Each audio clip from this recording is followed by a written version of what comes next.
o diabetes tipo 2. Dentro da endocrinologia, a gente tem as doenças que são mais comuns, são mais arroz com feijão, e a gente tem as doenças mais raras, né? Os distúrbios hormonais menos frequentes. A prova do TIM, ela vai contemplar tudo isso. Então, assim, lá na prova do TIM, a gente tem, na primeira etapa, né, na prova objetiva, a gente tem 15 questões sobre diabetes. Então, assim, eu já falei isso antes, mas assim, se você souber muito de diabetes, mas só diabetes, você não vai passar na prova, porque você não vai conseguir, né, acertar 70% das questões, já que a prova abrange todas as sub-áreas da especialidade. Então, você precisa de um conhecimento sobre as várias sub-áreas. No entanto, a parte de diabetes não é pra gente fazer o raciocínio invertido, né? Ah, então eu preciso me preocupar com diabetes. Não, você tem 15 questões, 15% da prova é sobre diabetes. Então, é por isso que hoje a gente está aqui para falar sobre o tratamento,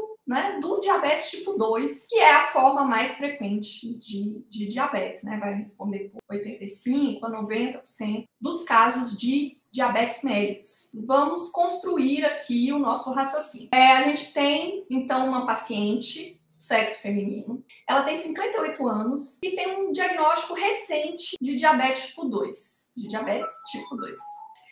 Ela, nos exames dela, assim, né, só a título de informação, ela fez 2 glicemias em jejum, uma deu 142, a outra deu 148, e ela tem uma glicada de 6,8, realizada pelo método HPLC, né, que é um método certificado utilizar a hemoglobina glicada como critério para diagnóstico de diabetes. Então, assim, não tem dúvida, ela tem um diagnóstico de diabetes tipo 2, e essa paciente, ela tem esse diagnóstico recente, e aí ela vem, né, para iniciar o tratamento. Então, você atendeu essa paciente, aí você pensa, bom, como é que eu vou fazer o tratamento? Então, vamos lá. Vamos construir um raciocínio que tenha fundamentos, né, que traga os fundamentos importantes. Porque eu sei que, automaticamente, né, o médico generalista, ele já tem na cabeça, metformina e tal. Será que eu vou usar uma sulfonilureia e tal? Já tem vários conceitos, né? Mas o objetivo aqui é a gente trazer, que você compreenda com o olhar do especialista. Então, como que é, né, esse entendimento, né, do tratamento do diabetes. Então, a primeira coisa que eu quero te perguntar é o seguinte: se essa paciente que você está atendendo, ela vira para você e fala assim, mas doutora, deixa eu te perguntar, tudo bem, né, a senhora está falando aí que eu tenho diabetes, mas o que eu preciso tratar? Porque, assim, eu sou uma pessoa que não gosta de tomar remédio. E aí eu sei que agora, né, eu tô aqui porque a senhora vai começar um tratamento, mas por que eu preciso tomar remédio? Eu não sinto nada. Eu descobri esse tal desse diabetes aí porque eu fui na minha ginecologista, ela pediu os exames, e aí veio o exame alterado, mas eu não sinto nada, eu tô ótima. Então, olha, esse é um primeiro conceito que você precisa ter na sua cabeça para que você possa transmitir isso, né, para sua paciente. Então, por que a gente trata o diabetes tipo? Porque, assim, em geral, as doenças provocam sintomas, e aí você trata, né, porque você quer melhorar os sintomas, enfim. No diabetes, a gente trata o diabetes porque a gente quer prevenir complicações crônicas. A gente quer prevenir complicações agudas também, mas, assim, nesse contexto, né, do paciente assintomático, um paciente aí com glicemia 42, 140 e poucos, né, com glicada de 6,8. Então, assim, a gente não está vendo nenhum risco iminente, né, de um estado hiperosmolar, de uma descompensação aguda, não. No entanto, essa paciente, ela pode desenvolver complicações crônicas se a gente não abordar esse diabetes. E como que a gente sabe disso? A gente sabe disso por causa dos grandes estudos em diabetes. Os grandes estudos em diabetes é que vem nos trazendo informações sobre o que essa doença pode provocar, se a gente controlar essa doença, o que a gente pode reverter, né, de possibilidades de complicações, enfim. Então, tudo começou, né, lá com o DCCT, o KPDS, depois vieram vários outros estudos, né? Até hoje a gente continua estudando, né, do ponto de vista populações de pacientes com diabetes, né? Tanto diabetes tipo 1 quanto diabetes tipo 2, para a gente compreender melhor as melhores formas de tratar esses pacientes. Então, a primeira coisa é o seguinte, é que mesmo ela não sentindo nada, ela precisa ser tratada. Porque se ela for tratada, a glicemia atingir as metas e se mantiver dentro das metas, ela vai ficar protegida de complicações. Então isso é muito importante. Antes de mais nada, é uma questão conceitual. E aí, muito bem. Dito isso, como é que a gente faz, então, o tratamento do diabetes tipo 2? Olha, antes de mais nada, é tipo assim, isso é primordial, né? Mudança no estilo de vida é obrigatório. Então, assim, a prática de exercícios físicos, né? Então, a prescrição de atividade física, né? A aeróbica, a reeducação alimentar. Isso daí é prerrogativa número 1 para a abordagem dos pacientes com diabetes. Bom, muito bem. Dito isso, como é que a gente faz o tratamento medicamentoso? Então, a gente tem os grandes estudos em diabetes, mais uma vez, né? Que nos trazem essas informações, que nos norteiam sobre as condutas. Então, o que a gente já tem bem estabelecido? É que a metformina é a droga de primeira escolha. Se a gente lembra que o diabetes tipo 2 é uma doença em que o mecanismo para o surgimento de hiperglicemia é relacionado à resistência à insulina, né? Então, a resistência à insulina, né, é que é a base da condição. E aí essa resistência à insulina vai levar a uma hiperinsulinemia, e essa hiperinsulinemia cronicamente vai trazendo um estado para o pâncreas, né, de uma falência na habilidade de produzir insulina em quantidades suficientes para reverter a resistência à insulina. Então, aí chega um momento em que esse balanço não funciona mais e aí o paciente faz hiperglicemia. Então, se a gente pensa que a resistência à insulina é um mecanismo central, então a gente usar uma droga que atua sobre a resistência à insulina faz todo o sentido do ponto de vista de fisiopatologia, mecanismo de ação da droga, né? Fisiopatologia da doença e mecanismo de ação da droga. E além disso, os estudos, os ensaios clínicos comprovam, né, que a metformina é uma droga eficiente e segura. Então, por essas razões, a primeira escolha no tratamento do diabetes tipo 2 é a metformina. Beleza. E aí, o que a gente vai fazer? Então, no diagnóstico de diabetes, o paciente vai receber a recomendação de mudança do estilo de vida e de iniciar a metformina.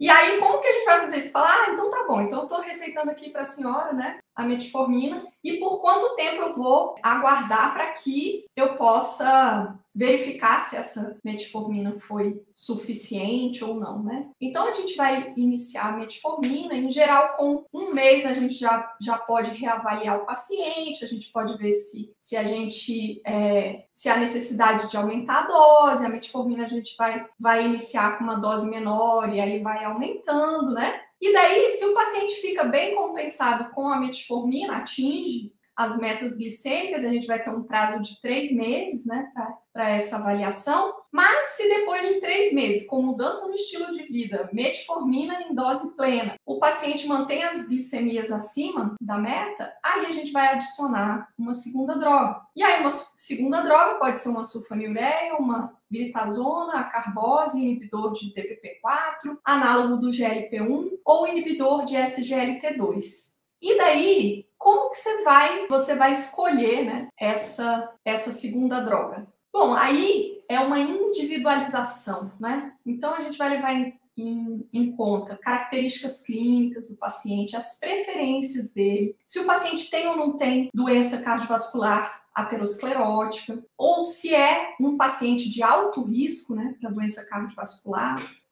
Se o paciente tem outras comorbidades, porque às vezes uma restrição de determinada droga se aplica para um paciente, mas não se aplica para outro. Então, às vezes, tudo isso vai ter que ser levado em consideração se escolher a segunda droga que a gente vai adicionar, né, ao uso da metformina. Também é questão de tolerabilidade, né? Tem paciente que pode não tolerar determinado medicamento, aí você tem que mudar para outro, enfim. O custo também, né? A disponibilidade. Então, para você escolher qual que vai ser a segunda droga que você vai usar esses parâmetros. E aí, por falar questão custo e questão disponibilidade, aí eu preciso falar uma coisa importante aqui. Nós estamos no Brasil. Aqui no Brasil, a gente tem o Sistema Único de Saúde, o SUS, né, que é a forma de acesso a tratamento médico para a maioria da população. E aí, o que acontece? Dentro do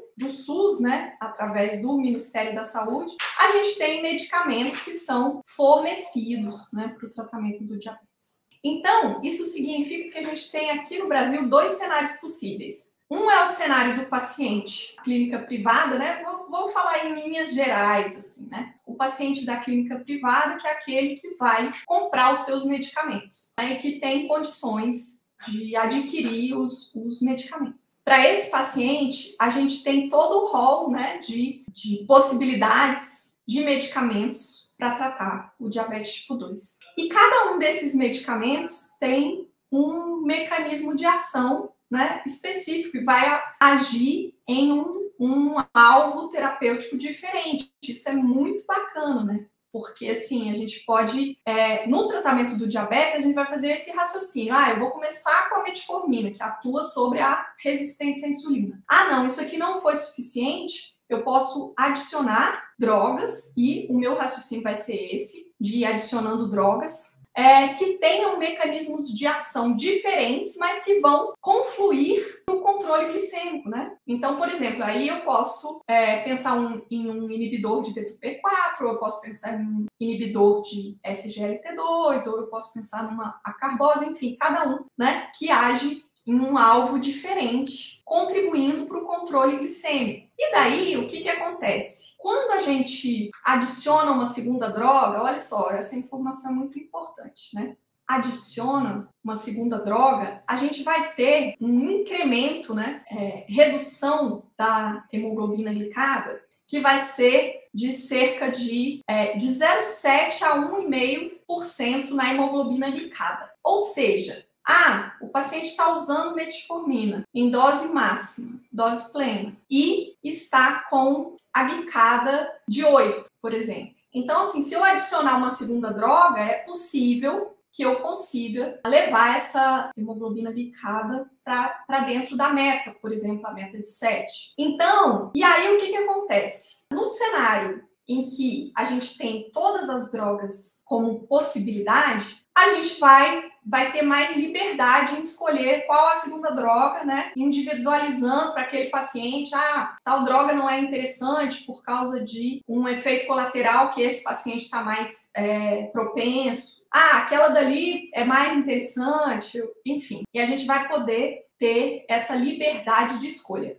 Em relação aos mecanismos de ação, só lembrando que eu acabei de lembrar aqui para te falar, inibidor de DPP-4 e análogo receptor do GLP-1, aqui a gente choca com mecanismos de ação, né? Porque a enzima DPP-4 degrada o GLP-1. Então, se eu uso um inibidor de DPP-4, eu aumento o GLP-1. E o análogo do receptor de GLP-1 vai ser o mesmo alvo, né? Porque eu vou aumentar a ativação do receptor de GLP-1. Então, essa combinação, ela não é interessante porque a gente estaria agindo no mesmo alvo. E aí, para todas as demais drogas, a gente pode fazer as combinações e pode ir adicionando porque a gente tem mecanismos de ação, né, distintos. Então, ok. E agora, quando a gente está no cenário do paciente do SUS, né? Aquele paciente que vai precisar receber os medicamentos gratuitamente. Para esses pacientes, o que a gente tem de alternativa, né? Isso é vida real. Você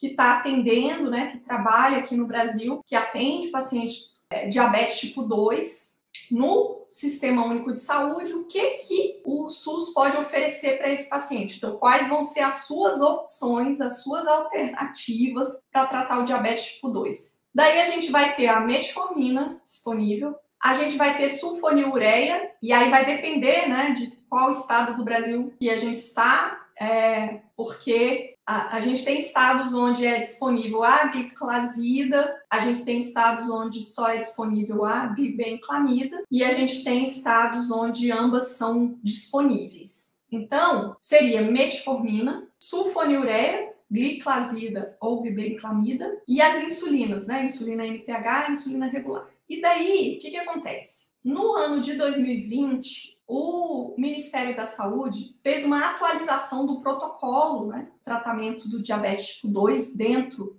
do SUS, E daí foi incorporada, foi acrescentada a dapagliflozina, inibidor de SGLT2, né, no rol de medicamentos disponíveis para tratar o diabetes tipo 2. No entanto, está agora previsto, né, dentro do protocolo, mas para um grupo específico de pacientes, que seriam os pacientes com diabetes tipo 2, acima de 65 anos, né, com idade maior ou igual a 65 anos, que tenham doença cardiovascular estabelecida e que não tiveram um controle adequado no tratamento com metformina e sulfonilureia. Então, aquele paciente que já está usando metformina e sulfonilureia, a glicada ainda não está dentro da meta, desde que ele tenha pelo menos 65 anos de idade e seja portador de doença cardiovascular estabelecida. O que é doença cardiovascular estabelecida? Seria infarto prévio, ou cirurgia de revascularização, né, miocárdica prévia, ou angioplastia prévia, ou um diagnóstico de angina, um AVC prévio, né, ou um ataque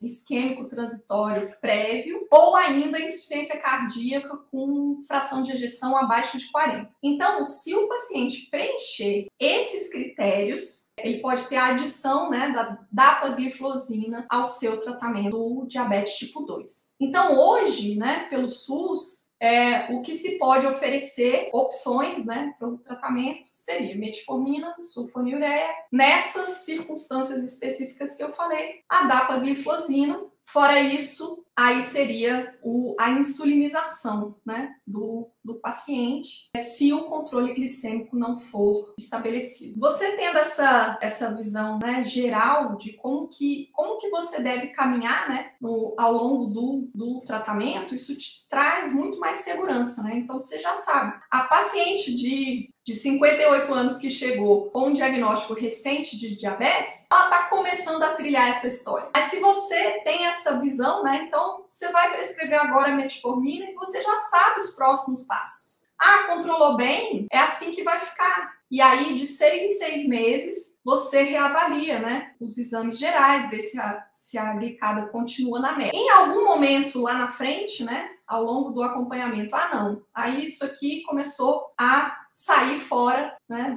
das metas. Então, qual que é o próximo passo? Você já sabe, já tem essa noção, né, de todo o caminho, como que deve acontecer. Então, se você tem essa visão geral, fica muito mais fácil, né, porque se a paciente chegou no comecinho, você sabe como fazer. Não, mas agora o próximo paciente que você atendeu é um paciente de 50 anos que tem diagnóstico de diabetes tipo 2 há 10 anos, né, que já faz uso de 3 antidiabéticos e você já sabe, né, qual que é o próximo passo que você vai precisar dar, como que você vai precisar agir. E isso tanto num cenário, né, de disponibilidade das várias classes de medicamentos para tratar, quanto num cenário, né, do Sistema Único de Saúde, o que são as ferramentas e como que você deve as estratégias para fazer o melhor uso, né, dessas ferramentas. Eu vou te mostrar aqui que esse negócio cai na prova do TIM. Tanto é que eu vou te mostrar a questão que caiu agora na prova do TIM de 2021, que aconteceu agora no mês de julho. E aí, a questão era a questão número 9 da prova. Ela dizia assim, que recentemente foi atualizado o protocolo clínico de diretrizes terapêuticas do Ministério da Saúde para o tratamento do diabetes tipo 2. E neste protocolo foi incorporada a dapagliflozina para um subgrupo de pacientes com diabetes tipo 2. E aí ele pergunta assim, em quais pacientes a dapagliflozina encontra-se liberada pelo SUS? Então, assim,